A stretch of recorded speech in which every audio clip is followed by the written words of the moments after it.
আসসালামু আলাইকুম বন্ধুরা, আপনারা সবাই কেমন আছেন? আশা করি অনেক ভালো আছেন। আল্লাহর রহমতে আপনাদের দোয়ায় আলহামদুলিল্লাহ আমিও অনেক ভালো আছি। নতুন দিনে নতুন আরও একটা ব্লগ ভিডিও নিয়ে আপনাদের সামনে আসলাম। আপনারা ভিডিওটা দেখতে থাকেন।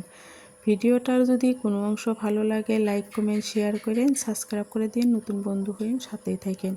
আজকে আমি কোনো রেসিপি নিয়ে আসি নাই আপনাদের সামনে। আমি আজকে আমার দুপুরে রান্না বাড়াটুকুই ভিডিও করছি, সেই ভিডিওটাই আপনাদের সামনে তুলে ধরলাম। আপনারা ভালোবাসা দিন, ভিডিওটা দেখে নিন। যদি ভালো লাগে ভিডিওটার সাথে থাকেন। আমি এবার ভেন্ডি ভাজা করে নিচ্ছি। দেখেন দুপুরে আজকে আমার কী রান্না বাড়া সেইটাই আমি আপনাদের সাথে ভিডিও করছি। পরিমাণ মতো লবণ দিয়ে দিলাম, পরিমাণ মতো হলুদের গুঁড়া দিয়ে দিলাম, দিয়ে ভালোভাবে ভেন্ডিটা ভেজে নিচ্ছি।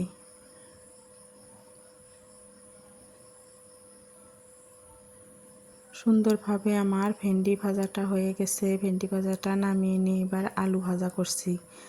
আলুটা আমি নুন হলুদ আর মরিচের গুঁড়ো দিয়ে ভালোভাবে মুচমুচা করে ভেজে নিব। আমি এই আলু ভাজাত পেঁয়াজ দেই নাই, কাঁচা লঙ্কাও দেই নাই। শুকনা মরিচের গুঁড়া দিয়ে হলুদের গুঁড়া দিয়ে আমি আলুটা ভেজে নিচ্ছি। এবার ডালটা সোমবার দিয়ে দিব।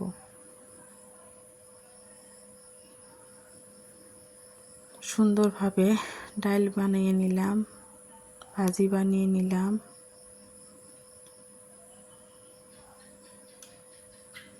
আশা করি আপনাদের ভিডিওটা ভালো লাগবে। যদি ভালো লাগে একটা লাইক দিয়ে দিন। ফুল ভিডিওটা আপনারা দেখেন।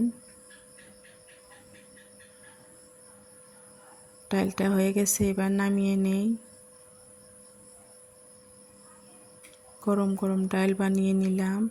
এবার মাছ ভাজি করে নিব। নুন হলুদ মরিচের গুঁড়ো এগুলো দিয়ে আমি আগে মাখায় রাখছিলাম। মাছটা এবার দিয়ে দিলাম। দেখেন সুন্দরভাবে মাছটাও ভাজি করে নিলাম। আজকে আমাদের গরিবের এগুলাই রান্নাবাড়া, গ্রামীণ রান্নাবাড়া।